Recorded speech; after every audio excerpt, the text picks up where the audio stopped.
మన దేవుడు గొప్ప దేవుడు, సర్వశక్తిమంతుడు, ఎంతగానో కృప కలిగిన దేవుడు. మరి బిడ్డలు మంచిగా సాక్ష్యం ఇస్తూ వచ్చారు. మరి ఫాతిమాకి ఇచ్చిన సాక్ష్యాన్ని మరి నా గురి విషయంలో అక్క ప్రార్థన చేయగా దేవుడు ఎంతగానో గొప్ప కార్యం చేశాడు. కుమారుడి గురించి మీ అనుదిన ప్రార్థనలో జ్ఞాపకం చేసుకోండి. అలాగే కూడా మంచి ఆరోగ్యాన్ని దేవునికి మహిమ కలుగును గాక. ఈ విషయంలో సాక్ష్యాన్ని బట్టి దేవునికి మహిమ. అలాగే మరి అఖిలు దేవుని దాస్త్రాలు కూడా ఇద్దరు కూడా ఇచ్చిన సాక్ష్యాన్ని బట్టి కూడా దేవునికి మహిమ కలుగును గాక. మన సోమవారం అఖిలకి ఆపరేషన్ చేయటానికి దేవుడు సహాయం చేస్తూ వచ్చారు. మరి కుమారుడు పుట్టినప్పటి నుంచి ఆ విషయంలో చాలా బాధపడుతూ వచ్చాడండి. శీతాకాలం వచ్చినప్పటికి ఊపిరి ఆడేది కాదు, శ్వాస తీసుకోలేకపోయేవాడు. ముక్కులో కాయలు ఉండటం ద్వారా వాడికి శ్వాస ఆడేది కదండి. తర్వాత టాన్సెస్ కూడా వాడికి ఉన్నాయి. ఈ రెండు విషయాల్లో ఆపరేషన్ జరగటం జరిగింది.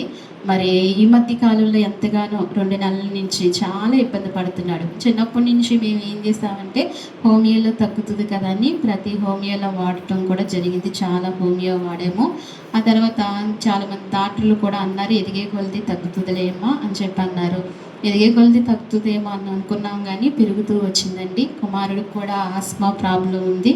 ఆ ప్రాబ్లాన్ని బట్టి కొంచెం కష్టమైందండి ఆపరేషను. అందులోకి ముక్కు కూడా చేయడానికి కొంచెం ఇబ్బంది. ఏమైనా దేవుని కృపా కనికరంతో బిడ్డ ఆపరేషన్ చక్కగా జరుగుతూ వచ్చింది.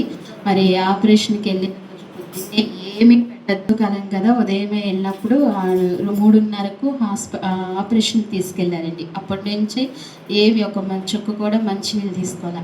ఆ తర్వాత మత్తు ఇచ్చిన తర్వాత దాహం వేస్తుంది కదండి, మత్తు ఇంకా వదలలేదు. ఇంకా ఐసీలో పెట్టారు. ఇంకా దాహం అని ఎంత ఏడ్చాడో పిల్లోడండి, చాలా ఏడ్చాడు. అసలు ఆ బాధ అయితే మేము చూడలేకపోయాం నిజంగా.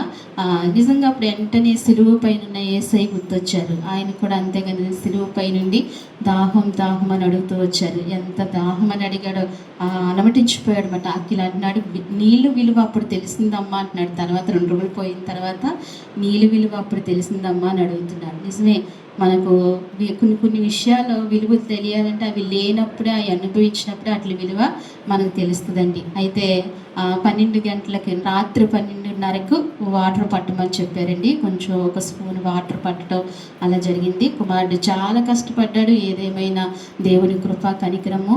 మరి అత్తయ్య ప్రార్థన చేస్తూ వచ్చారు. అలాగే మీరందరూ కూడా ప్రార్థన చేస్తూ వచ్చారు. ఆ రోజు అక్కడ ఆపరేషన్ జరుగుతుంటే 3 గంటల ప్రాంతానికి మందిరానికి వచ్చి తల్లి ప్రార్థన చేశారు. అలాగే అమ్మ ప్రార్థన చేసింది. మీరందరూ కూడా ప్రార్థన చేశారు. దైవజనులు ప్రార్థన చేశారు. కుమారుడికి ప్రార్థనతో సహకరించిన బిడ్డలందరినీ దేవుడు దీవించి ఆశీర్వదించునుగాక. వారికి కూడా మంచి ఆరోగ్యాలు ఇచ్చునుగాక. అలాగే ఆపరేషన్ విషయంలో ఎంతగానో సహాయపడుతూ మరి బ్రదర్ సన్నీ పల్గారు ఎంతగానో కూడా ఉండి అసలు ఆ ఇంజెక్షన్ కూడా చేయించుకోడు. అసలు ఎంత 10 మంది పట్టుకోవాలి అఖిల్ని. అలాంటిది ఎంత ధైర్యంగా ఆపరేషన్ థియేటర్లోకి వెళ్ళాడని నవ్వుతూ వెళ్ళాడండి. వెళ్ళేటప్పుడు చక్కగా నవ్వుతూ వెళ్ళాడు. అడిగి తెలియలేదు. దేవుడు ఏం చేశాడంటే మరిపించాడనమాట. లేకపోతే అంత ఆపరేషన్ జరగటానికి చాలా కష్టం అవుతుందండి. 3:30 గంటలు, ఇంచుమించు 4 గంటలు జరిగిందండి ఆపరేషన్. చాలా కష్టపడ్డాడు. ఇదంతా దేవునికే కృప, దేవునికే మహిమ ఘనత చెల్లినగాక. ఇంకా సంపూర్ణమైన ఆరోగ్యం, మంచి ఆరోగ్యం అఖిల దేవుడు అనుగ్రహించినట్లుగా అఖిల విషయంలో మీ అనుదిన ప్రాంతంలో జ్ఞాపకం చేసుకోండి. ఇలాగా పిల్లలకి ఎంతోమందికి ఇలాంటి ఆపరేషన్లు జరుగుతూ ఉంటాయండి. అలాంటి పిల్లలందరినీ కూడా మీరు జ్ఞాపకం చేసుకోండి. మీ అనుదిన ప్రాంతంలో జ్ఞాపకం చేసుకుంటూ రావాల్సిందిగా మనం చేస్తున్నానండి. మన సంఘంలో బలహీనలైన వారి కొరకు మీరు ప్రార్థనలో జ్ఞాపకం చేసుకోవాల్సిందిగా మనం చేస్తున్నాను. మరి తల్లి సావిత్రమ్మ గారి కొరకు కూడా మీరు ప్రార్థనలో జ్ఞాపకం చేసుకోండి. ఆమె కూడా బలహీనంగా ఉంటున్నారు. దేవుడు మంచి ఆరోగ్యము దేవుడు అనుగ్రహించినట్లుగా మీ అనుదిన ప్రార్థనలో జ్ఞాపకం చేసుకోవాల్సిందిగా మనం చేస్తున్నానండి. ఈ సాక్ష్యాలు బట్టి దేవునికే మహిమా ఘనత చెల్లునుగాక. ఆమేన్. లూకా రాసిన సువార్త, మరి దేవుని వాక్యం మనం చూసుకుందాం. మరి లూకా రాసిన సువార్త. మరి ఒక ప్రశ్న అడుగుతా, మీలో ఎంతమందికి యేసేపు తెలుసండి? ఎంతమందికి యేసేపు తెలుసు? చేతులు ఎత్తుతారా? యేసేపుకి ఎంతమందికి తెలుసు? మీరు అనుకున్న యేసేపు ఎవరు ఒకసారి చెప్తారా? యాకోబు కొడుకు యేసేపు. అందరూ అదే అనుకుంటున్నారు? ఇంకెవరైనా అనుకుంటున్నారు? బైబిల్లో ఎంతమంది యేసేపులు ఉన్నారండి? చాలామంది ఉన్నారు. బైబిల్లో యేసేపులు చాలామంది ఉన్నారు కదా. ఒకటి మనకి బాగా తెలిసిన యేసేపు అక్క చెప్పినట్లుగా యాకోబు కుమారుడైన యేసేపు బాగా మనకు తెలుసు కదా. ఐగుప్తుకి వెళ్ళాడు, తను బానిసగా వెళ్ళాడు, ప్రధానిగా అయ్యాడు. తన విషయం మనందరికీ తెలుసు. మరి ఇంకో యేసేపు ఉన్నారు. ఆయనే ప్రభు అయిన యేసుక్రీస్తు వారి తండ్రి అయిన యేసేపు కదా. యేసుక్రీస్తు తండ్రి పేరు ఎవరండి? మరియమ్మ భర్త. యేసుక్రీస్తు తండ్రి కాదు, మరియమ్మ భర్త కదా. మరియమ్మ భర్త పేరు ఏంటండి? యేసేపు. అలాగే ఇంకొక యేసేపు ఉన్నారు. ఆయన గురించి ఈరోజు మనం ధ్యానిద్దాము.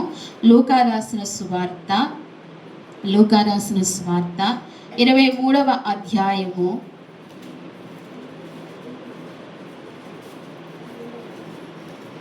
23వ అధ్యాయము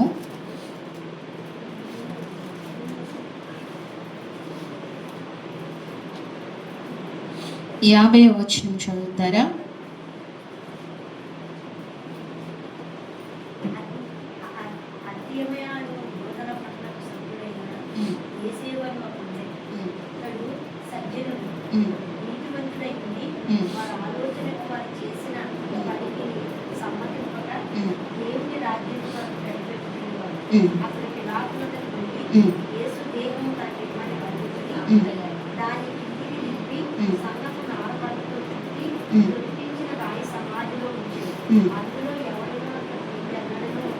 ఉంచబడలేదు. చాలండి, చిన్న ప్రార్థన చేసుకుందాం.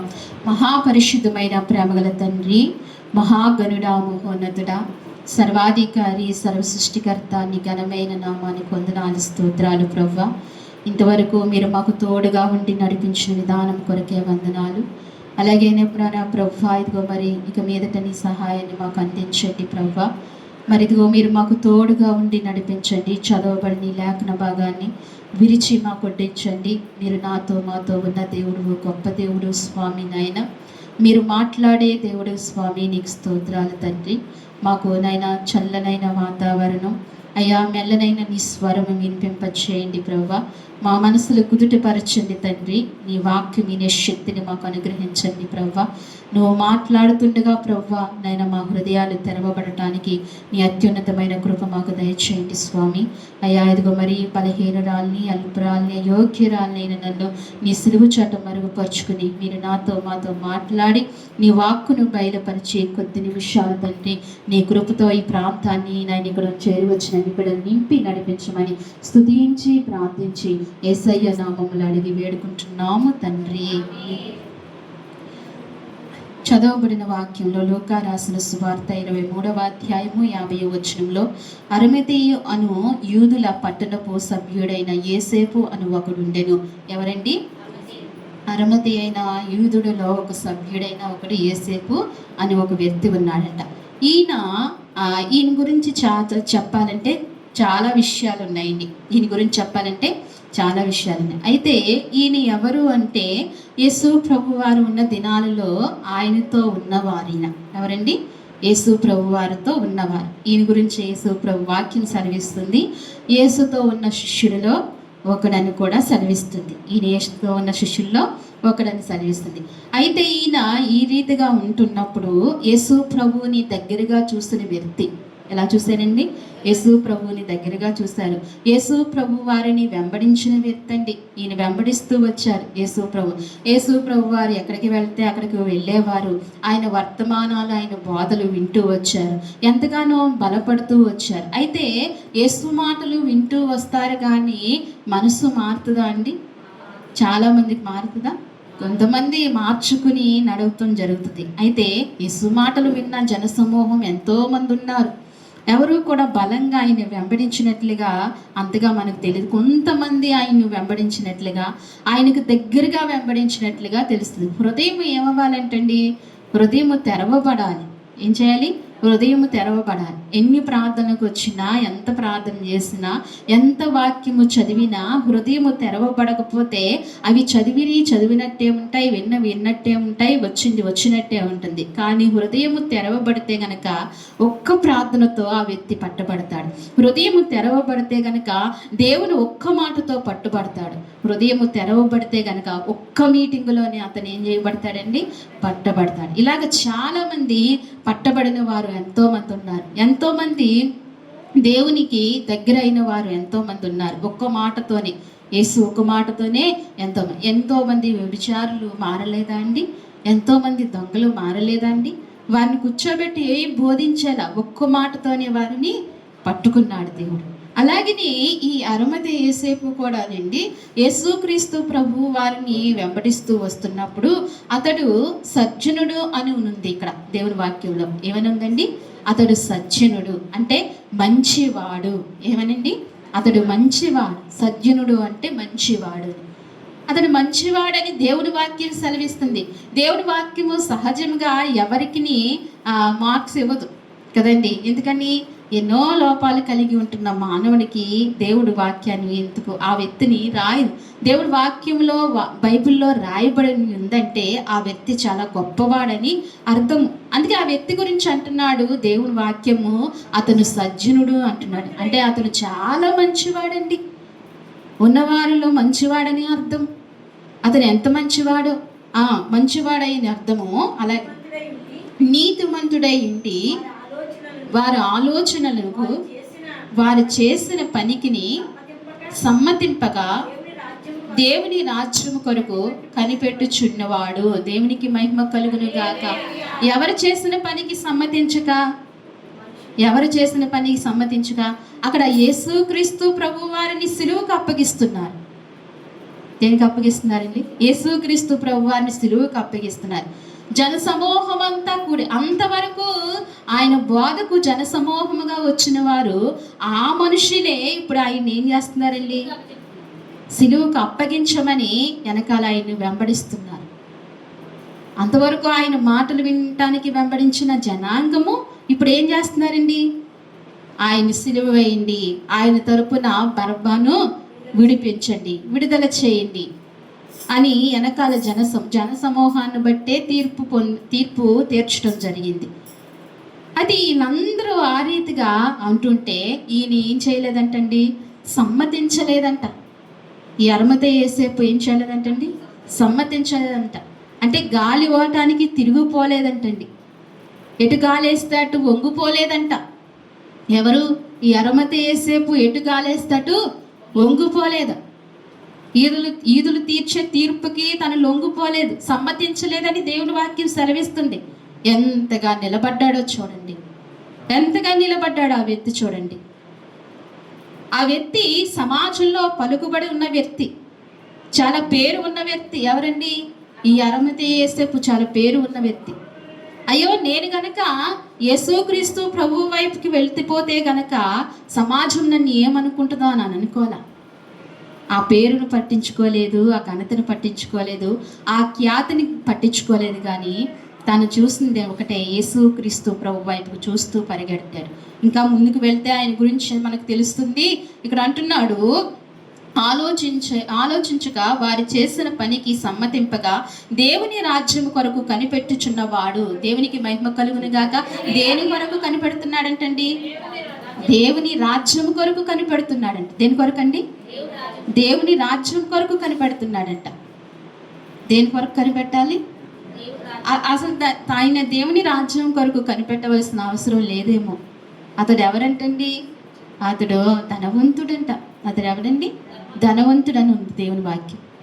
అయినా దేవుని రాజ్యము కొరకు కనిపెట్టుచు, అంటే తనకు తెలిసింది, దేవుడు బోధించాడు, దేవుడు ప్రకటించాడు, దేవుడు సువార్త విని మనది ఇది కాదు, మనకొక రాజ్యం ఉంది, ఆ రాజ్యం రానయ్యున్నది, ఆ రానయ్యున్న రాజ్యములో ఒక రాజు రాబోతున్నాడు, ఈయనే ఆ ప్రభువైన యేసుక్రీస్తు వారని ఆయన వైపు చూస్తూ అక్కడ సమాజము ఆయన్ని ఇది చేసిన దానికి సమ్మతించక దేవుని రాజ్యం కొరకు ఏం చేస్తున్నాడంటండి?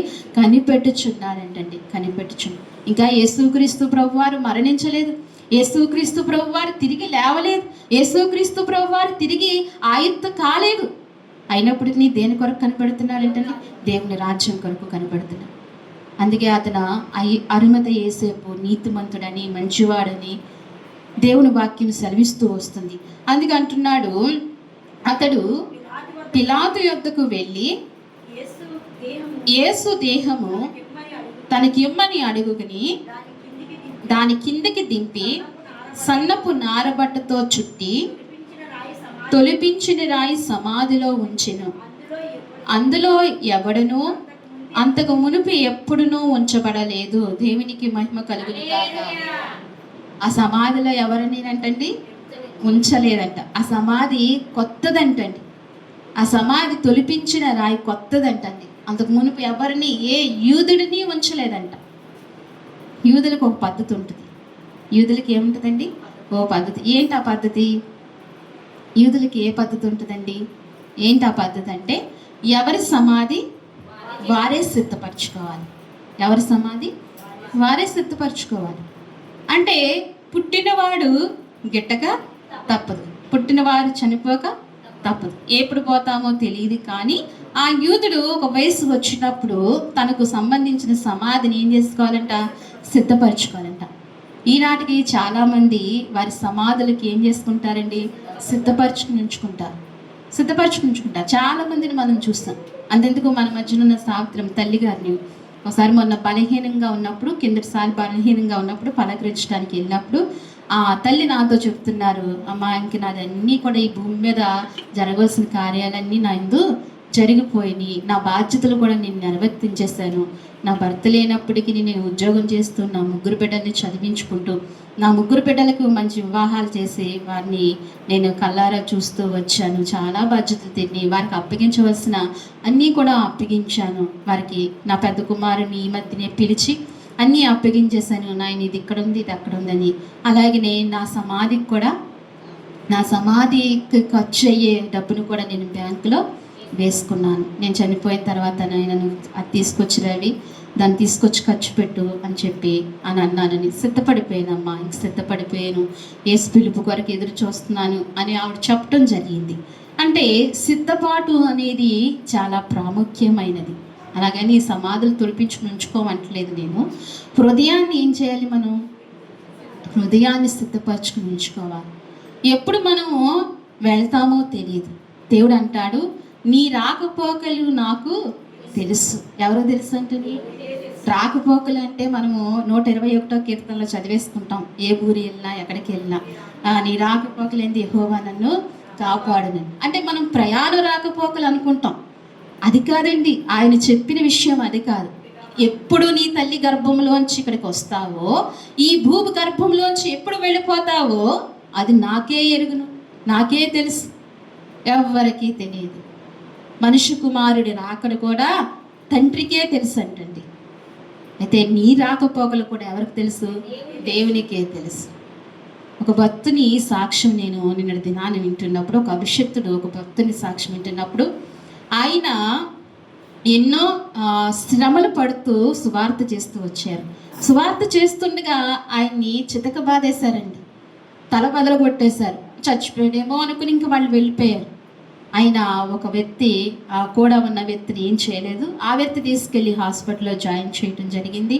ఆయనకు ట్రీట్మెంట్ జరగడం జరిగింది. మళ్ళీ బలము తెచ్చుకుని ఆయన మళ్ళీ సువార్త చేస్తుంటే, అదే ప్రాంతంలో మళ్ళీ సువార్త చేస్తుంటే మళ్ళీ వాళ్ళు వచ్చి ఆయన్ను అక్కడ ఉన్న వారిని అందరినీ కొట్టేశారు. అప్పుడు ఆయనకు వెన్నుపూస విరిగిపోయిందండి. విరిగిపోయినప్పుడు అలా జరిగింది. ఇలాగా ఎన్నో ప్రమాదాలు దైవజనునికి జరుగుతూ వచ్చాయి. ఎందుకంటే సత్యవాక్యాన్ని ప్రకటిస్తున్నారు, అనేక మందిని లాగుతున్నారు, అనేక మందిని ఆయన దేవుని వైపు తిప్పుతున్నారు. కాబట్టి జనులు చూడలేక ఆయన హింసిస్తున్నారు. తర్వాత ఒక వ్యాధి ఆయనకి సోకింది, ఒక బలహీనత, పెద్ద బలహీనత ఆయన సోకింది. డాక్టర్లు అన్నారు, అక్కడ ఆయన దగ్గర వ్యక్తిని పిలిచి, ఈయన 6 లేకపోతే ఇంకా బలమైన వ్యక్తి అయితే 10 రోజులకి మించి ఉండరు అని చెప్పారండి. ఎన్ని రోజులకి మించండి? 10 రోజులకి మించి ఉండడు. మరి తర్వాత ఎవరు ఆ సేవ చేయాలో, ఎవరు ఏం చేయాలో ఆ పనులు ఈయనుండగానే మీరు చక్క పెట్టుకోండి అని చెప్పి ఆ డాక్టర్ చెప్పాడంటండి. అన్యుడే ఆ డాక్టర్ చెప్తే వెంటనే అక్కడ ఉన్న ఆ దైవజనుడికి 50 మంది విశ్వాసులు దగ్గరగా ఉంటారంట, ఒక ఇంట్లోనే ఉంటారు. నా తండ్రి, నా డాడీ వెళ్ళిపోతున్నాడు అని చెప్పి గొల్లుమని ప్రతి ఒక్కరు ఏడ్చి ప్రార్థన చేశారంటండి. ఈయన కూడా గదిలోనికి వెళ్ళి ప్రార్థన చేసి, మరి నువ్వు అప్పగించిన పని ఇంకా సంపూర్తి కాలేదు కదా నాయన, ఇంకా పూర్తి కాలేదు కదా, నన్ను ఎందుకు తీసుకుంటావా? సరే, నువ్వు తీసుకుంటే నేను వచ్చేస్తాను, నువ్వు ఉంచితే నువ్వు అప్పగించిన పని నేను చేస్తాను తండ్రి అని ఆయన బలంగా ప్రార్థన చేస్తుంటే స్వయంగా యేసుక్రీస్తు ప్రభువారే ఆయన ఎదుట వచ్చండి ఆయనతో మాట్లాడటం జరిగిందంట. 3 గంటల సేపు ఆయనతో మాట్లాడటం జరిగిందంట. వచ్చేస్తాను అనుకున్నారంట. ఆ రోజు లాజరు చనిపోతే దేవదూతలు వచ్చినాయి కదా ప్రభువా, ఇప్పుడు నేను చనిపోతే స్వయంగా నువ్వే వచ్చావా అని ఆయన స్తుతించడం మొదలైతే, సరే మీరే వచ్చారు కదా నన్ను తీసుకెళ్ళిపోవడానికి, వచ్చేస్తున్నానంటే వద్దు, నువ్వు రావద్దు, నువ్వు ఇక్కడే ఉండాలి, నీతో చాలా పని జరగాలి అని చెప్పి ఆ దైవజెండాని ఆయుష్నిచ్చి తిరిగి ప్రభు వెళ్ళిపోయాడు. ఇప్పటికి 7 సంవత్సరాలైంది. ఇంకా దైవజెండు బ్రతికి సజీవంగా ఉండి సాక్ష్యంగా ఉండి ఆయన మంచి సేవ చేస్తున్నారు. మన దేవుడు ఎంత గొప్ప దేవుడో చూడండి. మన దేవుడు అంతే మరణాన్ని కూడా తిరిగి రాయగలిగిన దేవుడు. ఆయన తప్ప ఇంకెవరూ తప్పించలేరండి. ఆయన తప్ప ఎవరూ తప్పించలేరు.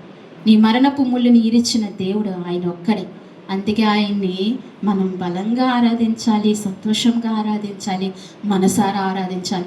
మన జీవితంలో మనం పరిస్థితుల్లో ఈ లోకపు యాత్రలో ఎన్నో కష్టాలు, నష్టాలు, వ్యాధులు, బాధలు అన్నీ మనకి ఎదురవుతాయి. ఏదేమైనా వాటిని జయించుకుని వచ్చి ఏం చేయాలండి?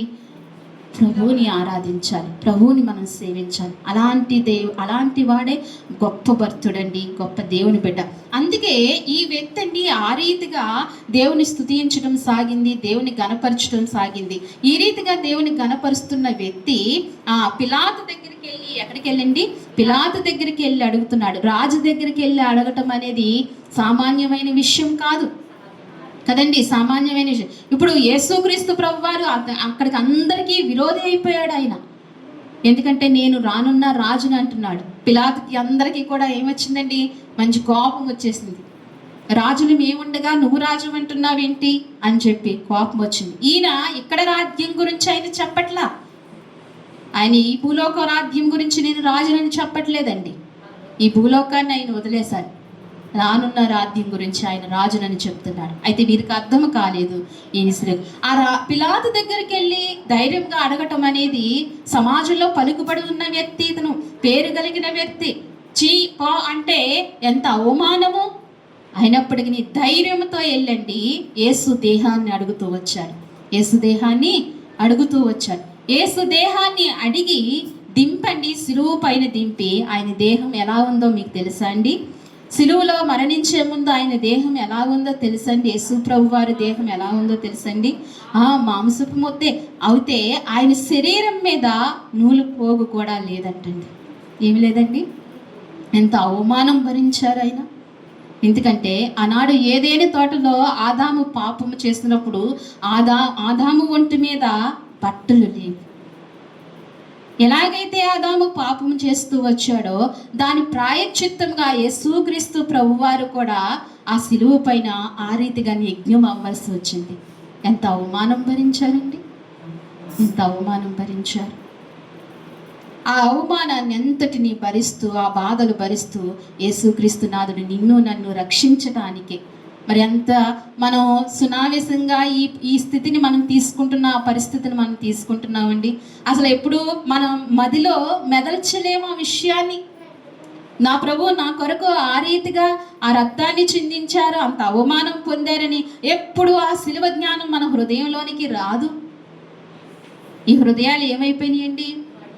బండమారిపోయిన హృదయాలు. అక్కడ ఎంతో మంది ఉన్నారు. వారందరూ ఎవరు కూడా అరమతే ఏసేపులాగా ధైర్యం చేసి వచ్చిన వారు ఎవరూ లేరు. అందుకే హృదయం ఏమవ్వాలండి? తెరవబడాలి. పండబారిన హృదయం మాంసపు గుండెగా మారాలి, మెత్తన చేయబడాలి. ఎప్పుడైతే ఆ హృదయం మీద మెత్తన చేయబడుతుందోనండి, ఆ హృదయం మీద దేవుని వాక్యం రాయబడుతుంది, దేవుని వాక్యము నిలుస్తుంది. బండ మీద నీళ్ళేస్తే ఏమవుతుంది? జారిపోతుంది కదండి. బండ మీద నీళ్ళేస్తే జారిపోతుంది. అదే మెత్తగా రావిడి మట్టిగా ఉంటే నీళ్ళు ఏమవుతాయి? ఇంకుతాయి. నీ హృదయం నా హృదయం కూడా ఎలా ఉండాలండి? మెత్తగా ఉండాలి. అసలు ఎక్కడ మెత్తగా ఉంటుంది? ఉండే కొలది ఏమైపోతుందండి? రాయి అయిపోతుంది. ఉండే కొలది ఏమైపోతుంది? మరీ రాయి అయిపోతుంది. ప్రాయం గడిచే కొలది ఏమైపోతుంది? రాయి అయిపోతుంది. అందుకే వాక్యము హృదయంలో నిలవట్లేదు. అయితే వాక్యము హృదయంలో నిలుచుకోవాలి, మెత్తన చేయబడాలి. దేవుని కొరకు మనం బ్రతకాలి, దేవుని కొరకు ఆశపడాలి. గనకండి దేవుని కొరకు ఏమీ చేయలే. ఈ అరమతి యేసేపుకు దేవుని మీద ఎంత ఆశో, దేవుని మీద ఎంత ప్రేమో, దేవుని మీద ఎంత జాలో, ఎంత దయో ఎవరికండి? ఈ వ్యక్తికి. అంతే వెంటనే ఆ పిలాతుని అడిగి యేసుక్రీస్తు ప్రభు వారిని సిలువపై నుంచి కిందకి దించి సన్నపు నారబట్టలో ఆయన్ని చుట్టాడంటండి. దేనిలోనండి? సన్నపు నారబట్ట, కొత్త బట్టలు తీసుకొచ్చి ఆయన్ని చుట్టారండి. చుట్టి అప్పుడు తను తొలిపించుకున్న సమాధిలోనండి యేసుక్రీస్తు ప్రభు వారిని ఉంచాడండి. దేవుని నామానికి మహిమ కలుగునుగాక. ఎవరండి ఈయన? యేసేపు. గుర్తుపెట్టుకోవాలి. అరమతేయ యేసేపు. యేసుక్రీస్తు ప్రభువు వారి సమాధిని ఆయన తొలిపించుకున్న దాంట్లో ఆయన ఉంచాడండి. ఈ రీతిగా ఉంచినప్పుడు, అడిగినప్పుడు, ఆ చోటు ఉంచినప్పుడు దానికి కిందకి దించి సన్నపు నారు చుట్టి మా దినము సిద్ధపరిచిన దినము విశ్రాంతి దినం ఆరంభం కావచ్చున్నది. అప్పుడు గలిలయలో నుండి ఆయనతో కూడా వచ్చిన స్త్రీలు వెంట వెళ్ళి ఆ సమాధిని, ఆయన దేహము ఎలాగూ ఉంచబడినో చూచి తిరిగి వెళ్ళి సుగంధ ద్రవ్యములను, పరిమళ తైలములను సిద్ధపరిచి ఆజ్ఞ చొప్పున విశ్రాంతి దినము తీరగకే ఉండిరి. అయితే చూడండి, ఈ అరమతే యేసేపు ప్రభు వారి దేహాన్ని దించి అక్కడ పెట్టినప్పుడు కొంతమంది స్త్రీలండి ఆయన్ని వెంబడించారండి. ఏడుస్తూ వెంబడించారు. మగ్దలేని మరియ ఎంత ప్రేమించిందండి యేసయ్యను కదండి, ఎంత ప్రేమించింది. కన్నీళ్లతో ఆయన పాదాలు కడిగింది, తల వెంట్రుకలతో తుడిచింది. తల వెంట్రుకలు ఎంత విలువగా చూస్తాము కదా. ఒక వెంట్రుక ఊడితే వారం రోజులు ఏం చేస్తామండి? బాధపడుతూనే ఉంటాం కదా. మన తల వెంట్రుకలు అంత విలువగా చూస్తూ ఉంటామండి. అయితే మగ్దలేని మరి అండి ఆ తల వెంట్రుకలతో ఆయన పాదాలు ఏం చేసిందంట? తుడిచిందంట. అయితే ఆమె ఆయన పాదాల దగ్గర ఉండి ఏం చేసిందండి? ముద్దు పెట్టుకుంది, ఆయన వాక్యం నేర్చుకుందండి. ఆయన ఎంతగా ప్రేమించిందోనండి, ఎంతగా వాక్యాన్ని అంతలా ప్రేమించాలి. ఎప్పుడైతే వాక్యాన్ని ప్రేమిస్తామో యేసుని ప్రేమించగలుగుతాం. యేసుని ఎప్పుడైతే ప్రేమించగలుగుతామో పరమున్న తండ్రిని, సమీపరాని తండ్రిని ప్రేమించగలుగుతాం. వీళ్ళని ఎప్పుడైతే ప్రేమించగలుగుతామో నిన్ను ఆత్మీయంగా నడిపిస్తున్న నాయకుని ప్రేమించగలుగుతాం. ఆ వ్యక్తి మీద ప్రేమ పుడుతుంది, ఎనలేని ప్రేమ పుడుతుంది. అందుకే అంటాడు కదా, మిమ్మల్ని చేర్చుకుంటే నన్ను చేర్చుకుంటే తండ్రిని చేర్చుకున్నట్టు. దేవుడు అంత క్రమాన్ని నేర్పిస్తున్నాడు. ఎప్పుడైతే బోధించే నాయకుడి మీద నీకు విరోధ భావం వస్తుందో, నువ్వు ప్రేమించట్లేదంటే ఖచ్చితంగా నీలో వాక్యము లేదని, నువ్వు ప్రేమించట్లేదని అర్థం అక్కడ క్లియర్గా తెలిసిపోతుంది. అపవాది చోటు చేసుకుంటాడు మన హృదయాలు. అందుకే జాగ్రత్తగా మనం ఉండాలి, జాగ్రత్తగా మనం దేవుని వాక్యాన్ని నెరవేర్చేవారముగా ఉండాలి. ఈ రీతిగా ఉన్నప్పుడు కొంతమంది స్త్రీలండి వెంబడిస్తూ వచ్చారు. మగ్దలేని మరియా, అలాగే యేసు తల్లి అయిన మరియా అండి. తల్లి హృదయం ఎంత అలమటించిపోయిందో, ఎంతైనా కన్నది కదండి. ఆమె ఏం చేసిందండి? ఆమె గర్భాన్ని దేవుడు వాడుకున్నాడు. ఆమె ఏడ్చి ఉంటుంది ఎంతగానో. అయితే ఈ రీతిగా ఆయన బాడీని చక్కగా కాపాడుతూ వచ్చారు. ఎవరు? ఈ అరమతే యేసేపు కాపాడుతూ వచ్చారు. అతడు సజ్జనుడు, మంచివాడని, నీతిమంతుడని, యేసు ప్రభువారు శిష్యుడని. ఇప్పుడు ఈ యేసేపు గురించి కొన్ని మనం నేర్చుకుందాం. అతను ఎవరంటే, ఒకటి మొదటగా సజ్జనుడు అంటే మంచివాడు. ఇంకోటండి, అతడు ఎవరండి? నీతిమంతుడు. ఎవరు? నీతిమంతుడు. అతడు నీతిమంతుడు అంటండి, చాలా నీతిపరుడుగా ఉన్నాడంట. అప్పట్లో యేసేపు గురించి కూడా నీతిపరుడు అని అన్నారు కదా. ఎవరు? మరియా భక్తిని ఏమన్నారు? నీతిమంతుడు. నీతిమంతుడు రహస్యముగా విడనాడాలని అనుకున్నాడంట. అది ఎంత గొప్ప మనసో చూడండి. పురుషులకి తట్టుకునే శక్తి ఉంటుంది. వారు ఉండగలిగితే చాలా నీతిగా ఉండగలుగుతారు. వాళ్ళు బలంగా ఉంటారు. స్త్రీ బలహీనమైనదే, పురుషుడు బలంగా. అందుకే పురుషుడండి సంఘంలో చేతులెత్తి ప్రార్థన చేస్తే ఆ సంఘము మహా అభివృద్ధి కలుగుతుంది. దేవుని నామానికి మహిమ కలుగుతుంది. ఆ సంఘంలో బలమైన కార్యాలు జరుగుతాయి. నా వల్ల ప్రభావితం కావాలని పట్టుదల ఉండాలి. నా వల్ల గొప్ప కార్యాలు జరగాలని పట్టుదల ఉండాలి. నా వల్ల నూతన ఆత్మలు రక్షింపబడాలని ప్రతి పురుషుల్లో కదిలింపు ఉండాలి. స్త్రీల ప్రార్థన కన్నా పురుషుల ప్రార్థన చాలా బలమైనది. కుటుంబంలో కూడా ఎవరు ప్రార్థన ఉండాలండి? పురుషుల ప్రార్థన ఉండాలి. ఆ కుటుంబం ఆశీర్వదింపబడుతుంది, ఆ కుటుంబం దీవించబడుతుంది. అందుకే పురుషులుగా పుట్టించిన ఆ గొప్ప దేవుని గుణగణాలు నీలోనికి వచ్చి నువ్వు అలాగుంటే గనక నువ్వు ఎక్కడున్నా ఆశీర్వదింపబడిన వాడువు, నీ చుట్టూ ఉన్న వారు ఆశీర్వదింపబడిన వారుగా ఉంటారు. అందుకే కదండి ఇస్సాకు ప్రార్థించినప్పుడు ఎంతమంది పిల్లలు వచ్చారండి? ఇస్సాకు అన్నా ప్రార్థిస్తే ఎంతమంది వచ్చారు చెప్పండి? అన్నా ప్రార్థిస్తే ఒక్కడే, సమూయేలు కదా. ఇస్సాకు ప్రార్థన చేస్తే చెప్పండి, ఇస్సాకు ప్రార్థన చేస్తే యాకోబు, ఏశావు పుట్టారు. ఇతర బహుమానం కదా. పురుషులు ప్రార్థన చేస్తే నూరంతల బహుమానం వస్తుంది. దేవుని మహిమ కలుగును గాక. మనకున్న పురుషులు ప్రార్థనా పరులుగా మార్చబడును గాక. దేవుడు దీవించును గాక. అయితే ఈ రీతిగా దేవుని వాక్యం సెలవిస్తుంది. ఈ స్త్రీలుండి సుగంధ ద్రవ్యాలు సిద్ధపరచుకుని యేసు ప్రభు వారి దగ్గరికి, శవం దగ్గర, బాడీ దగ్గరికి వెళ్ళారండి. ఎంత సిద్ధపాటు అండి. స్త్రీలకు ఉండవలసిన లక్షణం ఏంటి? చాలా ప్రాముఖ్యమైనది. స్త్రీలకు ఏముండాలండి? సిద్ధపాటు ఉండాలి. ఏదో ఆదివారం తెల్లారేక ఆ 9 అయ్యాక హడావుడిగా బైబిల్ గూట్లో ఉన్న బైబిల్ తీసుకుని దులుపుకుని వచ్చేయటం కాదు. శనివారం ఏం చేయాలంట? సిద్ధపడాలంట.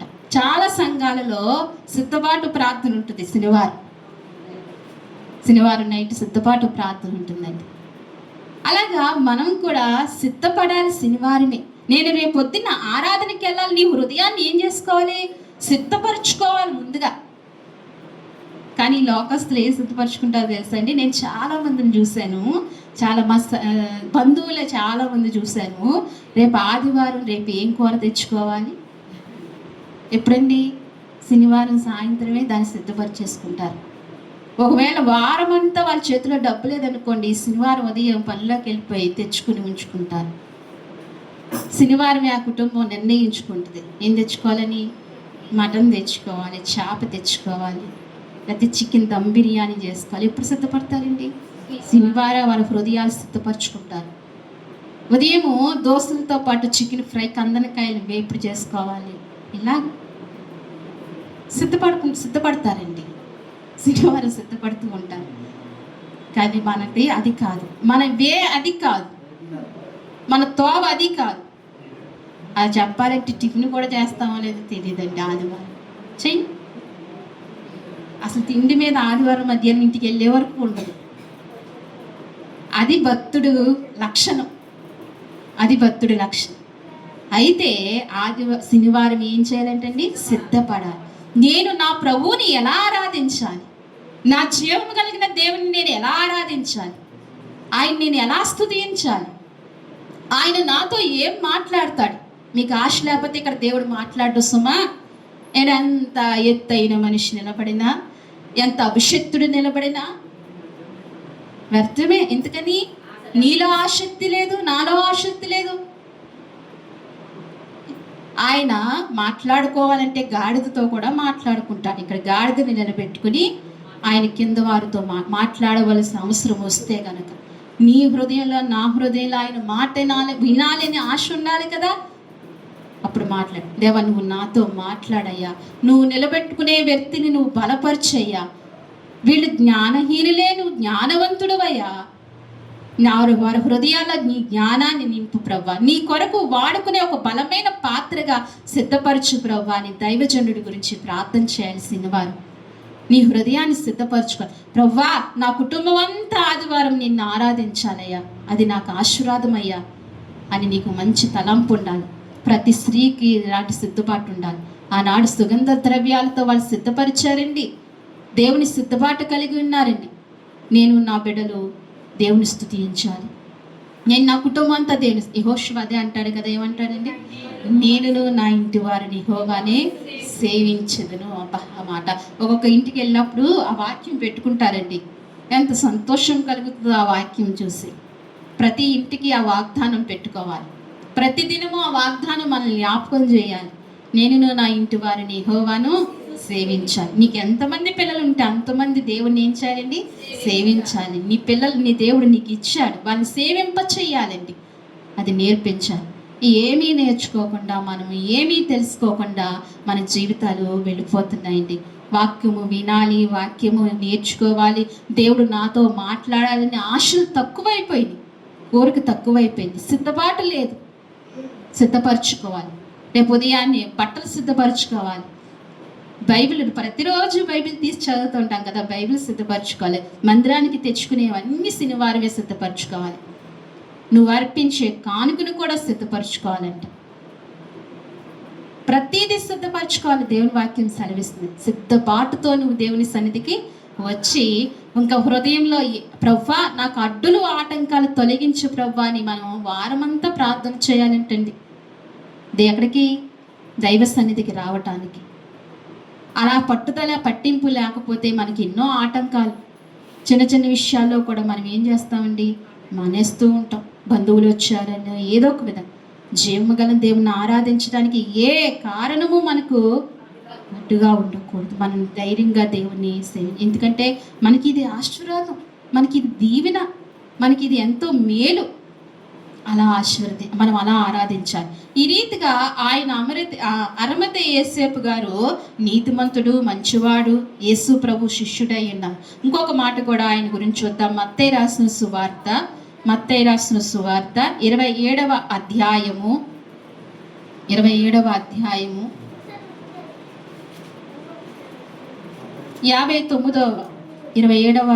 57వ వచనం చూడండి.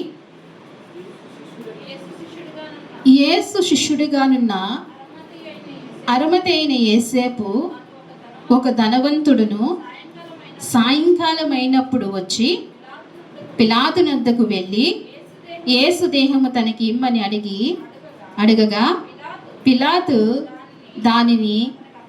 దానికి అప్పగింపని ఆజ్ఞాపించను. చాలండి. ఇక్కడ ఈ యేసేపు ఎవరంటండి? ధనవంతుడంట. ఎవరు? ధనవంతుడంట.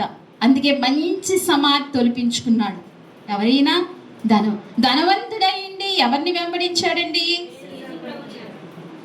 ఈనాడు కొంచెం ధనం అంటే దేవుని సన్నిధి అంత నిర్లక్ష్యం చేస్తామో తెలుసండి. నాకు లోటేంటి అని అనుకుంటాం. కానీ తను ఎవరై ఉన్నాడండి?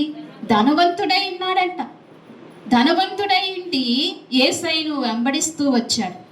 యేసయ్య బ్రతికినప్పుడు వెంబడించాడు, యేసయ్య చనిపోయినప్పుడు కూడా. యేసు ప్రభువుని సిలువకు అప్పగించే ముందు కొంతమంది ఆయనతో నడిచిన శిష్యులు కూడా ఏమయ్యారండి? తప్పిపోతూ వచ్చారు, తాకున్నారు, దడిచారు. కానీ అరమతే యేసేపు వెళ్తే యేసయ్య చనిపోయిన ధైర్యంగా పిలాతు దగ్గరికి వెళ్ళి ఆయన దేహాన్ని ఇమ్మని అడిగాడు ధైర్యంగా. ఇతడు ఎవరంటండి? ధనవంతుడంట. ధనవంతుడై ఉండి కూడా ఇతడు ఏం చేస్తున్నాడంటే ఆ దేహాన్ని శుభ్రపరిచంటండి, నారబట్టతో చుట్టి ఏం చేశాడంటే ఆ దేహాన్ని ఏం చేస్తాడు? శుభ్రపరిచాడంట. స్వయంగా తనే రక్తపు మడుగుల్లో ఉన్న ఆ దేహాన్ని, ఆ రక్తాన్ని అంతటినీ తుడిచి ఆయన దేహాన్ని సన్నపు నారబట్టతో చుట్టి ఆ సమాధిలో పెట్టాడండి. దేవునికి మహిమ కలుగును. ఈనాడు యేసు ప్రభు కొరకు నువ్వు నేను ఏమి చేయగలుగుతున్నాము? ఏం చేయగలుగుతున్నాము? మనమైతే ఏమీ చేయలేం. ఆయన కొరకు ఏ అవమానము పొందుకోలేము. ఆయన కొరకు ఏ చిన్న పని కూడా మనము చేయలేము అనుకుంటే చేయలేనట్టే ఉంటుంది. ఆయన కొరకు ఏదైనా చేయాలని ఒక ఆశ కలిగి మన జీవితంలో బ్రతకాలి. నేను ఏం చేయగలుగుతాను ప్రవ్వా? నేను ఏం చేయగలుగుతాను? నేను చనిపోయే లోపల నీకు ఏదైనా చేయాలి ప్రవ్వా. ఏమండాలండి? నేను చనిపోయే లోపు నీకు ఏదైనా చేయాలి ప్రవ్వా. ఇద్దరు ముగ్గురు కూడుకొని ఆ పట్టుదలతో ప్రార్థన చేసి ఆ మనస్సు కలిగి ఉంటే మీరు ఏదైనా చేయగలుగుతారు ప్రభు కొరకు. దేవునికి అంత చేసిన దేవునికి కొంచెమైనా మనం చెయ్యొద్దా? అసలు ఇతను ఎందుకు చేస్తున్నాడు? యేసు దేహం గురించి ఎందుకు పోరాడుతున్నాడండి అంటే నిత్యరాధ్యమానికి వెళ్ళటానికి ఇదే మార్గమని, ఇదే త్రోవని ఆ అరిమతెయ యోసేపుకు తెలిసింది కాబట్టి అందుకే ఇంత పోరాడుతున్నాడండి. దేవుని వాక్యం సెలవిస్తుంది, దేవుని రాజ్యం కొరకు అతను ఎదురు చూస్తున్నాడు. అలాగేనేండి ఇతను 27లో ఉంటుంది కదా, తాను రాతితో తొలిపించుకున్న కొత్త సమాధిలో దాన్ని ఉంచి సమాధి ద్వారముల యొద్దకు పెద్ద రాయి పొర్లించి వెళ్ళిపోయాను. మగ్దలేని మరియా, వేరొక మరియా అక్కడనే సమాధి ఎదురుగుండా కూర్చుని ఉన్నారు. అయితే ఇతరు దాంట్లో పెట్టి పెద్ద రాయి కొరిగించి పెట్టేసండి ఆయన వెళ్ళారు. ఈ స్త్రీలు అయితే వెళ్ళలేకపోయారు, అక్కడే ఉన్నారు. కానీ రాత్రి అయ్యే కొలితే అక్కడ సమాధిలో ఉన్న కాపర్లు ఏం చేశారంటే ఆ స్త్రీలని వెళ్ళిపోమని చెప్పారు. ఉండకూడదు, వెళ్ళిపోండి, మీరు ఇప్పటి వరకు ఉన్నారు, వెళ్ళిపోమని తరిమితే వాళ్ళు వెళ్ళారండి. వెళ్ళారు కానీ వారి మనసంతా ఎక్కడుంది? యేసయ్యది. స్త్రీలకు యేసు మీద ప్రేమ ఎక్కువ ఉంటుంది పురుషుల కన్నా. అరిమతెయ యోసేపు ఎంత చేశాడు, ఆయన పెట్టేసి ఏమయ్యాడండి? వెళ్ళిపోయాడు. కానీ మగ్దలేని మరియా కొంతమంది స్త్రీలండి అక్కడనే ఉండిపోయారు. అంటే సహనం ఉంటుంది. ఎవరికి? స్త్రీకి సహనం ఉంటుంది. నువ్వు దేవుని పాదాలు అంత సహనంతో పట్టుకోవాలి. నువ్వు ఎప్పుడైతే అంత సహనంతో ఉంటావో, దేవుని సన్నిధిలో ఎప్పుడైతే అంత ఓపికగా ఉంటావో, నీవు నీ కుటుంబం ఆశీర్వదింపబడుతుంది, నీవు నీ కుటుంబం నిత్యరాజ్యంలో ఉంటుంది. ఆ సహనం ఉండాలి, ఆ ఓపిక ఉండాలి. దేవుని సన్నిధిలో ఎంతసేపైనా అలా కూర్చోవాలి. ప్రేమ ఉంటే ఏదైనా ఓర్చుకుంటాం. ప్రేమ ఏదైనా కప్పుతుంది, ప్రేమ తప్పుని కప్పుతుంది కదా. యేసు మీద ప్రేమ ఉంటే ఎంత అసౌకర్యము మనకున్నా, అంత ఏమీ బాగోపోయినా ఆయన సన్నిధిని మనం ప్రేమిస్తూ ఉంటాం. దేవుడి మీద ఏముండాలండి? ప్రేమ ఉండాలి. ఎక్కువ ఆయన పాదాల దగ్గర గడపాలి. స్త్రీలకు ఇటువంటి కృప దేవుడు అనుగ్రహించాడు. దేవుని నామానికి మహిమ కలిగాలి. ఎవరికి ఇచ్చిన పాత్ర వారు చక్కగా పోషించుకుంటూ దేవునిలో ఎదగాలని దేవుని వాక్యం సెలవిస్తుంది. అయితే హెబ్రీ రాసిన పత్రికలోనండి ఒక మాట ఉంటుంది, మనందరికీ తెలిసిన మాటే. హెబ్రీ రాసిన పత్రిక 11వ అధ్యాయము 10వ వచనం చూడండి. ఏలయనగా దేవుడు దేనికి శిల్పియో నిర్మాణకుడై ఉన్నాడో, పునాదులు గల ఆ పట్టణము కొరకు అబ్రహాము ఎదురు చూచుచుండేనో. దేవునికి మహిమ కలుగును గాక. అలాంటి ఎదురు చూపు ఇప్పుడు అరిమతెయ యోసేపు చూస్తున్నాడండి. దేని కొరకు చూస్తున్నాడండి? దేవుని రాజ్యం కొరకు, ఆ పునాదుల కల పట్టణం కొరకు ఎదురు చూస్తున్నాడు. ఎవరు?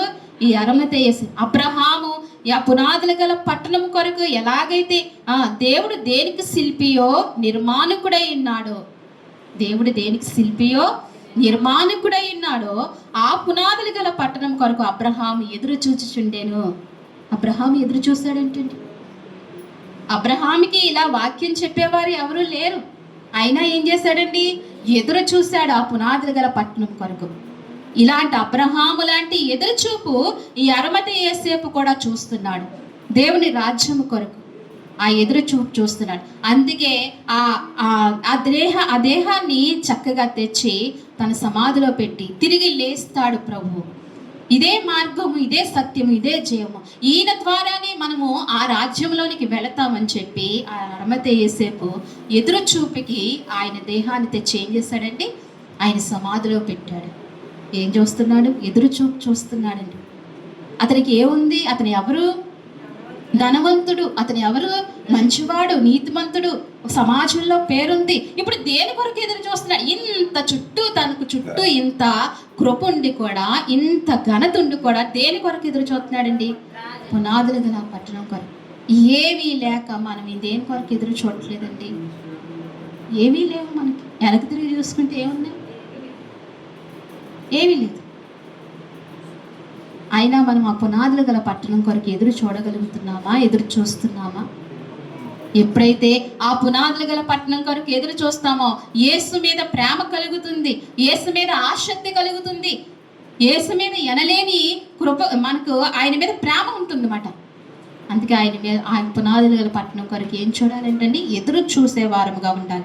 అందుకే ఇక్కడ అంటున్నాడు హెబ్రీ రాసిన పత్రికలో 10వ అధ్యాయము 18వ వచనం చూడండి.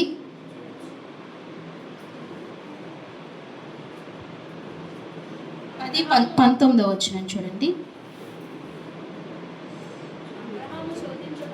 అమ్మా. హెబ్రీ రాసిన పత్రిక 10:19. సహోదరులారా, యేసు మన కొరకు ప్రతిష్ఠించిన మార్గము అనగా నూతనమైనదియు జీవమగలనిదియు ఆయన శరీరమును తెర ద్వారా ఏర్పరచబడి ఉన్నదని మార్గమున ఆయన రక్తము వలన పరిశుద్ధ స్థలమందు ప్రవేశించుటకు మనకు ధైర్యం కలిగినది గనుక దేవుని ఇంటి పైన మనకు గొప్ప ప్రధాన యాజకుడు ఉన్నాడు. చాలండి. ఇక్కడ చూడండి, సహోదరుల, యేసు మన కొరకు ప్రతిష్ఠించిన మార్గము. మన కొరకు ఏం చేశారంటండి? ప్రతిష్ఠించిన మార్గము. ఆయన మన కొరకు ఒక మార్గము ప్రతిష్ఠించారు. అదే ఏంటి? ఆయన సిలువ పైన మరణించి ఆ మార్గాన్ని మనకు ప్రతిష్ఠించారు. యేసు మన కొరకు ప్రతిష్ఠించిన మార్గం అనగా నూతనమైనది. ఆ మార్గం ఏంటి? నూతనమైనదంట. అంటే ఆ మార్గము కొత్తది, ఆ మార్గము నూతనమైనది.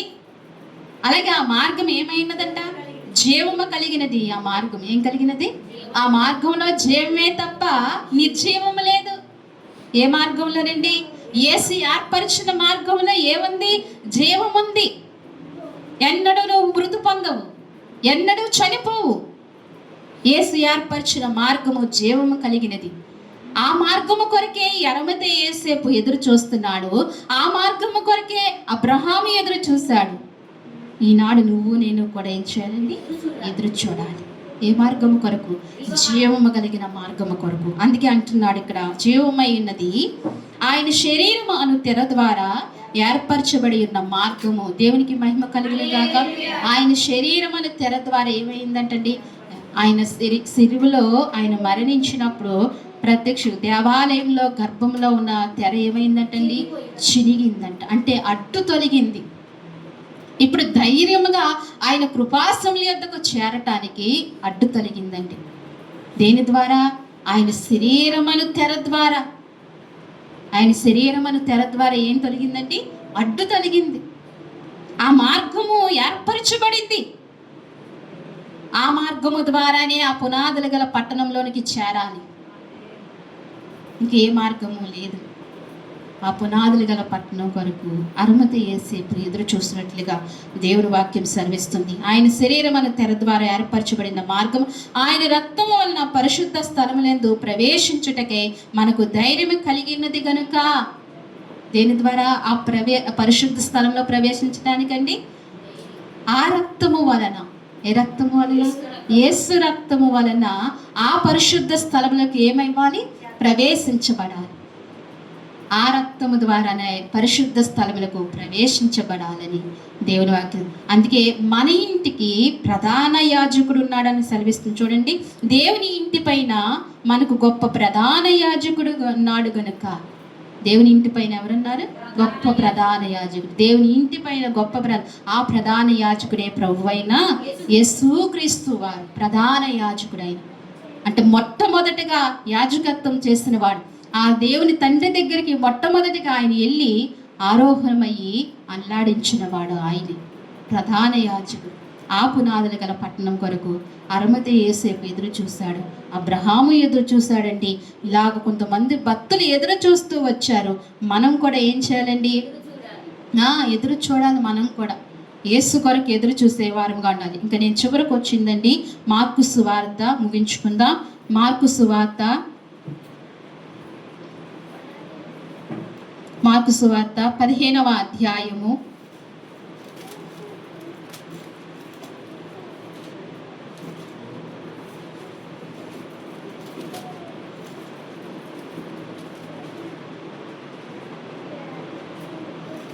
43వ వచనం చూడండి. గనుక సాయంకాలం అయినప్పుడు అరమతే యేసేపు తెగించి పిలాతునొద్దకు వెళ్ళి యేసు దేహము తనకి ఇమ్మని అడిగెను. అతడు ఘనత వహించిన ఒక సభ్యుడు, దేవుని రాజ్యము కొరకు ఎదురు చూచువాడు. దేవునికి మహిమ కలిగిన గాక. ఎవరంటండి ఇతను? ఘనత వహించిన ఒక సభ్యుడంట. ఆనాడు సమాజంలో ఒక ఘనత వహించిన వ్యక్తి. ఇలాంటి వ్యక్తి, ఒక మంచి పేరు ఉన్న వ్యక్తి ఇప్పుడు యేసు దేహం అడగటానికి తెగించాడంటండి. దేవుని వాక్యం సెలవిస్తుంది. ఏం చేశాడంటండి? తెగించాడంట. దేవుని కొరకు చేయటానికి ఏదైనా తెగించాలి. ఆ తెగింపు లేకపోతే ఏమీ చేయలేము. ఏం చేయాలండి? తెగించాలి. అన్య జనాంగంలోంచి ఆ జనాంగంలోంచి రావటానికి తెగింపు లేకపోతే నువ్వు దేవుని సన్నిధికి రాలేవు. అలాగే ఉన్న ఆ అన్ని జనాంగాన్ని విడిపించడానికి నీలో తెగింపు ఉండాలి. వారిని ఏమైనా సరే విడిపించాలి. ఇప్పుడు ఇతను ఒక ముఖ్యమైన సభ్యుడండి, సమాజంలో పేరు కలిగిన వ్యక్తి, ఘనత వహించిన వాడు. ఇలాంటి వాడు ఏం చేశాడంటండి? పిలాతు దగ్గరికి ధైర్యంగా వెళ్ళాడంట, తెగించాడంట, యేసు దేహాన్ని అడిగాడంట. యేసు దేహాన్ని అడిగి అంటున్నాడు ఆయన, దేవుని రాజ్యము కొరకు ఎదురు చూచువాడు. దేని కొరకండి? దేవుని రాజ్యం కొరకు. దేవుని రాజ్యం కొరకు ఎదురు చూసేవాడు కాబట్టి ఇట్టి కార్యము చేయగలిగాడు. ఇంత గొప్ప కార్యము చేయగలిగాడు. యోగ్యమైన కార్యం ఆయన దేహాన్ని తీసుకుని మంచి సమాధిలో పెట్టడానికి కూడా దేవుడు ఇటువంటి వ్యక్తిని ఎన్నుకున్నాడో చూడండి. ఆ దినాలలో నీతిమంతుల్ని దేవుడు ఎలా వాడుకున్నాడో చూడండి. నీతిమంతులుగా ఉంటే నిన్ను నన్ను కూడా దేవుడు వాడుకుంటాడండి ఖచ్చితంగా. దేవునికి ప్రతి పాత్ర కావాలి. దేవుని ఇంటిలో ఉన్న ప్రతి పాత్ర దేవునికి అవసరమే. కానీ మనం సిద్ధపడి ఉండాలి, తెగించి ఉండాలి, దేవుని ప్రేమించి ఉండాలి, దేవుని కొరకు ఏమైనా చేయాలి అనే హృదయం కలిగి ఉండాలి. అప్పుడే దేవుడు నిన్ను ఏ రకంగా అయినా దేవుడు నిన్ను వాడుకుంటాడని, దేవుని కొరకు బ్రతికిస్తాడు. అందుకే చివరిగా ఇంకొక మాట చూద్దామా? తన సమాధిని దేవునికి ఇచ్చాడు అరిమతయి యోసేపు. అలాగే తను తెగించాడు. సంఘంలో ప్రాముఖ్యమైన వ్యక్తి, సమాజంలో అలాంటి వ్యక్తి దేవుని కొరకు ఎంతగానో ప్రతిష్ఠించుకున్న వాడుగా ఉన్నాడు. చూడండి, ఈ అరిమతయి యోసేపు సమాధిలో పెట్టారు అని అనుకుంటారు, కానీ ఇతని గురించి ఇంతలా ఎవరూ కూడా జానించి ఉండలేదు. కానీ ఇతను చాలా గొప్పవాడండి, చాలా మంచివాడు, పేరు కలిగిన వాడు, యోగ్యుడు. ఇతను చాలా యోగ్యుడు, అనేకమైన మంచి పనులు చేసిన వాడు. 1 తిమోతి రాసిన పత్రికలో ఉంటుంది చూడండి. 1 తిమోతి రాసిన పత్రిక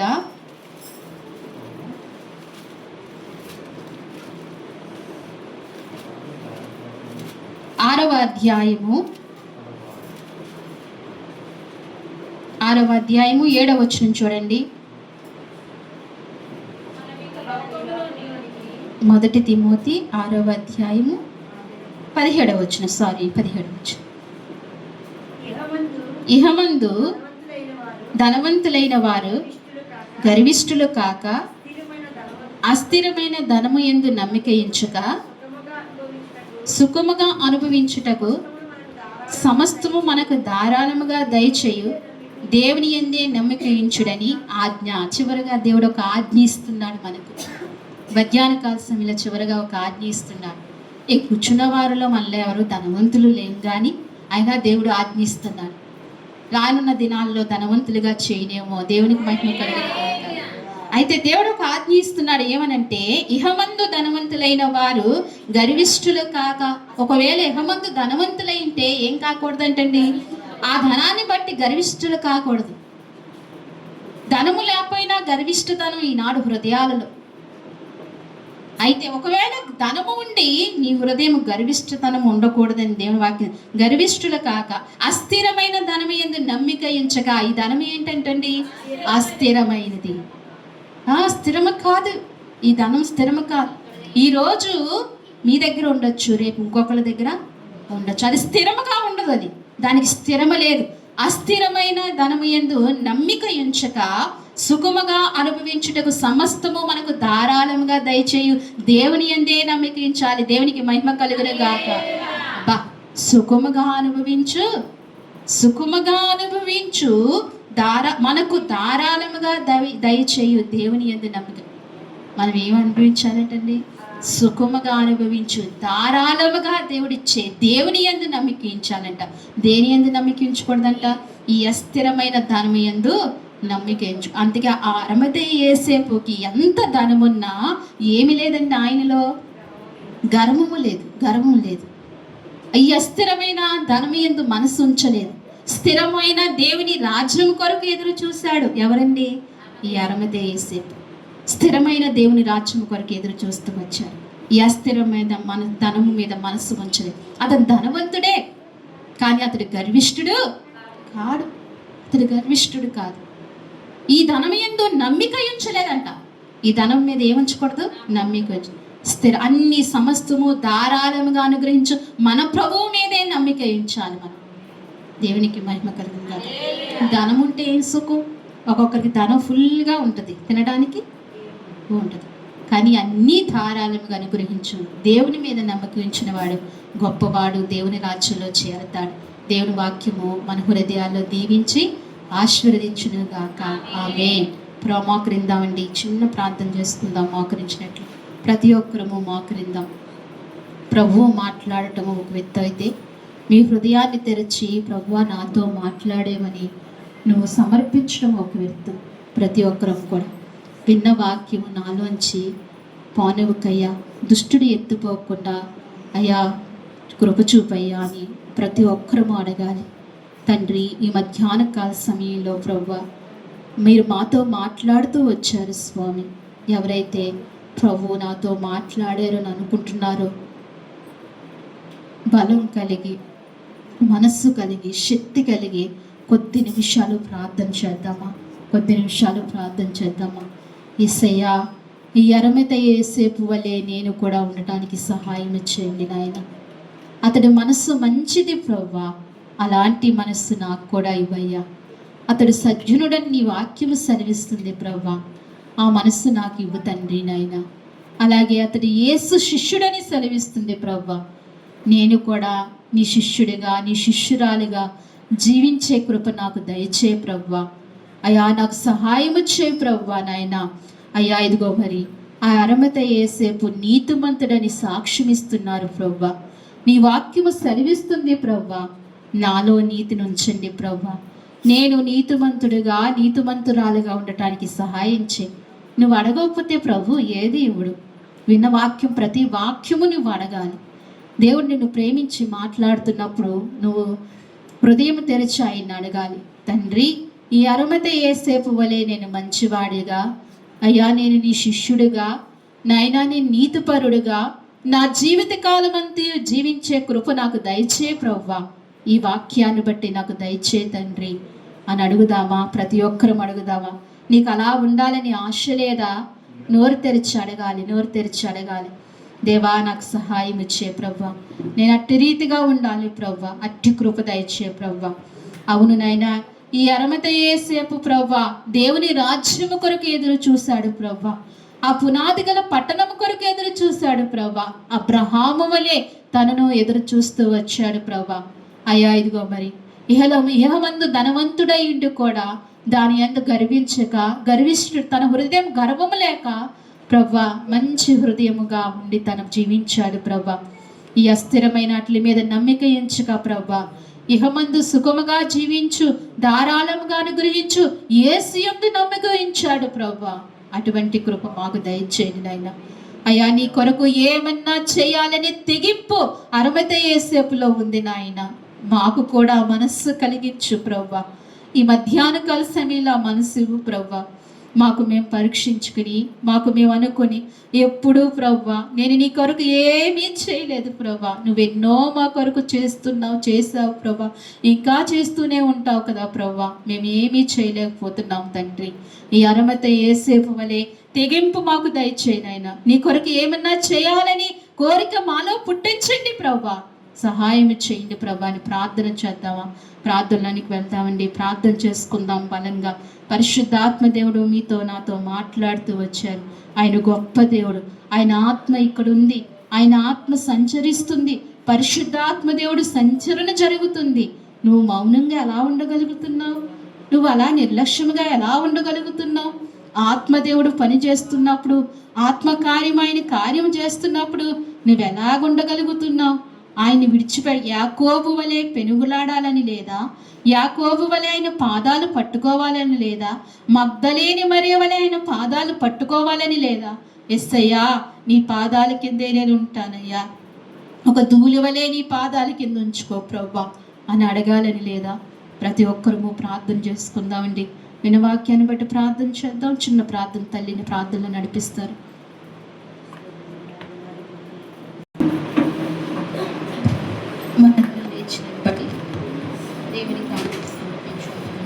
అందరం లేచి నిలబడదాం. దేవుని కానుక సమర్పించుకుందాం.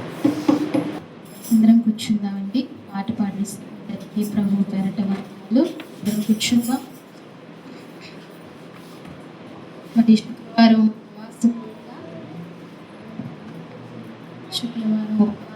అందరి 7 గంటలకు ఖచ్చితంగా రండి. ప్రతి శుక్రవారం ఉపవాస ప్రార్థన ఉంటుంది. ఎవరు మానద్దు. సాయంకాలమే జూన్ నెల అంతా కూడా జరుగుతుంది. సాయంకాలం 7 గంటలకు ప్రతి ఒక్కరూ రండి. దూరం అనుకోవద్దు, అందరూ రండి. ఉపవాస ప్రార్థన ఎవ్వరూ మానద్దు. ఉపవాస ప్రార్థన చాలా శక్తి కలిగిన ప్రార్థన, మనందరికీ తెలిసిన విషయమే. అందరూ ఉపవాస ప్రార్థనకి రండి. అలాగే తిరిగి ఆదివారం 9 గంటలకే ఆదివారం ఆరాధన జరుగుతుంది. ఈరోజు ఆల్ నైట్ అండి. ఈరోజు నెలాఖరు మామూలు ఈ టైం. ఫస్ట్ ఆదివారం కూడా 9 గంటలకేనండి. జూన్ అంతా కూడా అలాగే పెట్టుకుందాం. ఎండలు ఎక్కువగా ఉన్నాయి కాబట్టి తర్వాత మార్చుకుందామండి. అలాగే ఈరోజు ఆల్ నైట్ ప్రార్థన తప్పనిసరిగా అందరూ రండి. ఈ నెలంతా దేవుడు కాపాడినందుకు దేవునికి కృతజ్ఞతతో ఒక గంటైనా దేవునికి కృతజ్ఞత అర్పించాలని భావం కలిగి ప్రతి ఒక్కరూ ఈరోజు ఆల్ నైట్కి అందరూ రండి. 7 గంటలకు వస్తే 8:30 ఆ టయానికల్లా మనం ముగించుకుని వెళ్దాము. ఖచ్చితంగా రండి. మీ మనవలు జ్ఞాపకం చేసుకోండి. సండే స్కూల్ ఉంటుంది, మీ పిల్లల్ని పంపించండి. 5 గంటలకు ప్రార్థన చేసుకుందామండి. ప్రార్థన చేసుకుందాం. ఇంకా ఎవరి కొరకైనా ప్రార్థన చేయాలేమో, ప్రార్థన అవసరతలు ఉంటే మాకు తెలియజేస్తే గనక ప్రార్థనలో జ్ఞాపకం చేసుకుందాం. అలాగే 3 గంటలకు ప్రార్థన జరుగుతుందండి. మరి మందిరంలో 3 గంటలకు ప్రార్థన జరుగుతుంది. జూన్ 10 వరకు జరుగుతుంది. ఎవరైనా ఏకీభించాలి అనుకున్న వారు తప్పనిసరిగా వచ్చి ఏకీభించవలసిందిగా మనవి చేస్తున్నాను. ప్రార్థన చేసుకుందామండి. చివరి ప్రార్థన. మహాపరిశుద్ధమైన ప్రేమగల తండ్రి, మహోన్నతుడా, నీ కొందనాలు, స్తోత్రాలు. జీవము కలిగిన దేవా, జీవాధిపతి, నీకు స్తుతులు చెల్లించుకుంటున్నాం. గడిచిన దినాల నుండి ప్రభా ఈ దినము వరకు నీ సజీవమైన రెక్కల చోటున మీరు భద్రపరిచినందుకే నీ కొందనాలు, స్తోత్రాలు ప్రభా. అయా గడిచిన నా ప్రభు పరిశుద్ధ దినము నుంచి ఈ నా ప్రభు పరిశుద్ధ దినము వరకు కూడా ప్రభా నీ రెక్కల చోటున మమ్మల్ని ఉంచి నడిపించారు తండ్రి. నీకు స్తోత్రాలు. ఇంతవరకు మొదటి ప్రార్థన నుండి ఈ చివరి ప్రార్థన వరకు నువ్వు సహాయపడుతూ వచ్చినందుకు నీ స్తోత్రాలు చెల్లిస్తున్నాము ప్రభా. అయ్యా ఇదిగో మీరు మాతో నాతో మాట్లాడుతూ వచ్చారు ప్రభా. అయ్యా మాకు నైనా అరమతే ఏసేపును జ్ఞాపకం చేస్తూ వచ్చారు ప్రభా. ఆయన నీ కొరకు ఎలాగో జీవిస్తూ వచ్చారో, నీ కొరకు ఎలాగో సమర్పిస్తూ వచ్చారో ప్రభా, నీ కొరకు ఏమి చేస్తూ వచ్చారో మాకు తెలియజేశారు ప్రభా. అయ్యా అతను మంచివాడని, నీతిమంతుడని, నాయనా మీ శిష్యుడని ప్రభా. అయ్యా ఇదిగో మరి నాయనా అయ్యా దేవుని రాజ్యము కొరకు ఎదురు చూసే వ్యక్తని ఈ విషయాలు మాకు తెలియజేస్తూ వచ్చారు. అటు రీతిగా మేము కూడా జీవించడానికి కృప దయచేయండి. అటు రీతిగా మేము కూడా ఉండటానికి సహాయం చేయమని మీ సన్నిధిలో ప్రార్థిస్తున్నాము ప్రభా. అయ్యా ఇది నా వాక్యము మా హృదయాల్లో నీరు కట్టి ఫలించటానికి, అయా ఈ వాక్యము ప్రభావితం కావటానికి స్వామి ఇవి నీ మాటలు ప్రభా. ప్రతి హృదయము ప్రభా అయా ప్రభావితం కావటానికి కృప దయచేయండి. అనేకమైన నూతన ఆత్మలు ఈ సన్నిధికి చేర్చబడాలి ప్రభా. నశించిపోతున్నానైనా అనేక మంది ప్రభా రక్షణార్థంగా ఈ సన్నిధిలో చేరటానికి కృపను అనుగ్రహించండి. నీ మార్గంలో ప్రతి బిడ్డ చేర్చడానికి కృపను అనుగ్రహించండి స్వామి. వచ్చిన నీ బిడ్డల్ని మీరు జ్ఞాపకం చేసుకోండి.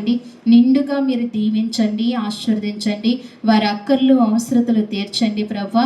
ఈ వారమంతా లోకంలో కష్టపడుతూ ప్రభా ప్రయాసపడుతూ నీ సన్నిధికి వచ్చారు ప్రభా. పునరుద్ధాన దినము, ఆశీర్వదింపబడిన దినము తండ్రి.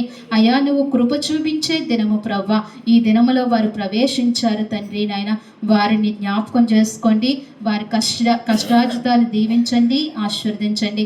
30 దంతులుగా నైనా ప్రభా, 60 దంతులుగా, 100 దంతులుగా ఫలింప చేయమని మీ సన్నిధిలో ప్రార్థన చేస్తున్నాను. సహాయం చేయండి. వారి అవసరతలన్నీ తీర్చండి. క్షేమాభివృద్ధి దయచేయండి. మందిరంలో ఉన్న కృపాక్షేమంలో వారి వెంట పంపించమని మీ సన్నిధిలో ప్రార్థిస్తున్నాను తండ్రి. సహాయం చేయండి. బలహీనులు జ్ఞాపకం చేసుకోండి, బలపరచండి. ఆరోగ్యాలు దయచేయమని మీ సన్నిధిలో ప్రార్థిస్తున్నానయ్యా. అయ్యా ఈ సమయంలో ప్రభువా నాయనా అఖిల్ని బట్టి నీ సన్నిధిలో ప్రార్థిస్తున్నానయ్యా. గత వారము ప్రవ్వా ఇదిగో మరి సోమవారం ఆపరేషన్ చేయటానికి నువ్వు కృప చూపించావు తండ్రి. ఎంతగానో మీరు సహకరిస్తూ వచ్చారు తండ్రి. మొదటగా మీకు వందనాలు స్తోత్రాలు చెల్లించుకుంటున్నాను ప్రభా. అలాగే తండ్రి నైనా ప్రభు నా భర్త గారిని బలపరిచారు ప్రభా. అయ్యా ఇదిగో మరి నేను సమకూర్చారు ప్రభా సమస్తమును ప్రభా. అయ్యా ఇదిగో చేయించడానికి నువ్వు కృప చూపించావు తండ్రి. నీకు వందనాలు. బిడ్డను బలమిచ్చావు, శక్తినిచ్చావు, ఇంకా ఆరోగ్యముని ఇవ్వండి, సంపూర్ణమైన కృప ఇవ్వండి. ఇలాంటి ఆపరేషన్లు ఎందరికైతే ఎంతమంది బిడ్డలకైతే జరిగినవో ప్రభా, ఆ బిడ్డలందరినీ మీరు జ్ఞాపకం చేసుకోమని, ఇంకా చేయనున్న బిడ్డలను కూడా మీరు జ్ఞాపకం చేసుకోమని మీ సన్నిధిలో ప్రార్థిస్తున్నాను తండ్రి. సహాయపడండి నాయన. అలాగే కుమారు నాగూరుకి నాయన మంచి స్వస్థత ఇచ్చినందుకు స్తోత్రాలు ప్రభా. కుమారుని బలపరచండి తండ్రి. క్షేమంగా ప్రయాణాల్లో ఉద్యోగంలో మీరు తోడుగా ఉండమని ప్రార్థిస్తున్నాను తండ్రి. సహాయం చేయండి. ఇచ్చిన ఈ సాక్ష్యాలను బట్టి నీకు వందనాలు స్తోత్రాలు. ఇంకా ఏ బిడ్డ అయితే ఏ అవసరత కలిగి ఉన్నారో, ఏ అక్కర కలిగి ఉన్నారో వారిని జ్ఞాపకం చేసుకోమని, నీ సన్నిధికి వచ్చిన ప్రతి ప్రార్థనా అవసరతను మీరు వినమని, అయా జవాబు దయచేయమని మీ సన్నిధిలో ప్రార్థిస్తున్నాను తండ్రి. ప్రతి కుటుంబాన్ని మీరు దీవించండి, ఆశీర్వదించండి, ఫలింప చేయండి, కృపతో మీరు నింపండి తండ్రి. దీవించి పంపించండి ప్రభా. అలాగే పెద్దవారికి మంచి ఆరోగ్యాలు ఇవ్వండి ప్రభా. సావిత్రి గారిని మీరు జ్ఞాపకం చేసుకోండి తల్లికి ఆరోగ్యం ఇవ్వండి, బలంతో శక్తితో నింపండి ప్రభా. అలాగే అత్తయ్యని జ్ఞాపకం చేసుకోండి, ఆరోగ్యం ఇవ్వండి. జయమర్తిని జ్ఞాపకం చేసుకోండి, ఆరోగ్యం. జయలక్ష్మి గారికి ఆరోగ్యం ఇవ్వండి. సీతమ్మ గారికి ఆరోగ్యం ఇవ్వండి ప్రభా. అలాగే యశోదమ్మ గారికి ఆరోగ్యం ఇవ్వండి ప్రభా. అలాగే ఇంకా ఎవరైతే పెద్దవారు ఉన్నారో ప్రభా, అలాగే తల్లినైనా లీలమ్మ గారికి ఆరోగ్యం ఇవ్వండి ప్రభా. అయా బెంగళూరులో ఉన్నారు ప్రభా, ప్రయాణం అంతట్లో మీరు తోడుగా ఉండండి. అక్కడ ఉన్న బిడ్డలు మీరు జ్ఞాపకం చేసుకోండి ప్రభా. సహాయపడండి తండ్రి. అలాగే ఇంకా ఎవరు బలహీనలో ప్రభాకర్ గారు జ్ఞాపకం చేసుకోండి, ముట్టండి, స్వస్థపరచండి ప్రభా. అలాగే ఉమానే వ్యక్తిని మీరు జ్ఞాపకం చేసుకోండి. అయ్యా ఇదిగో మరి నాయన చంద్రమ్మ చెప్పిన ఉమానే వ్యక్తికి స్వస్థత దయచేయండి, మంచి ఆరోగ్యం ఇవ్వండి ప్రభా. ఇంకా ఎవరైతే బలహీనులు ఉన్నారో వారందరినీ పేరు పేరున జ్ఞాపకం చేసుకోండి. మా సంఘ ప్రియులందరినీ కూడా వచ్చిన నీ బిడ్డలందరినీ కూడా దీవించి పంపించండి, ఆశీర్వదించండి. పేరు పేరు మంచి కృప ఇచ్చి పంపించండి ప్రభా. రావాల్సిన బిడ్డలకు మరొక తరుణాన్ని దయచేయమని మీ సన్నిధిలో ప్రార్థిస్తూ, అలాగే నీ దాసుడికి కూడా మంచి ఆరోగ్య బలంలో శక్తిని దయచేయండి. ఆయన నుంచి విడిపించండి, మంచి కృపతో నింపి నడిపించమని, కృప దయచేయమని, ఈ ప్రార్థనని సముఖము చేర్చుకుని తిరిగి ప్రత్యుత్తరం దయచేయమని స్తుతించి ప్రార్థించి మా ప్రియరక్షకుడైన యేసుక్రీస్తు వారి నామములో అడిగి వేడుకుంటున్నాము తండ్రి. మన తండ్రి అయిన దేవుని ప్రేమయు, కుమారుడైన యేసుక్రీస్తు కృపయు, పరిశుద్ధాత్మ అన్యోన్య సహవాసము మనకు, మన కుటుంబాలకు, సార్వత్రిక సంగమునకు ఇప్పుడును ఎల్లప్పుడును సదాకాలము దేవుడు తోడైంది నడిపించును గాక. ఆమేన్. యేసు రక్తమే జయం. ప్రవేశ రక్తము సంపూర్ణమైన విజయం కలుగును గాక. ఆమేన్, ఆమేన్, ఆమేన్.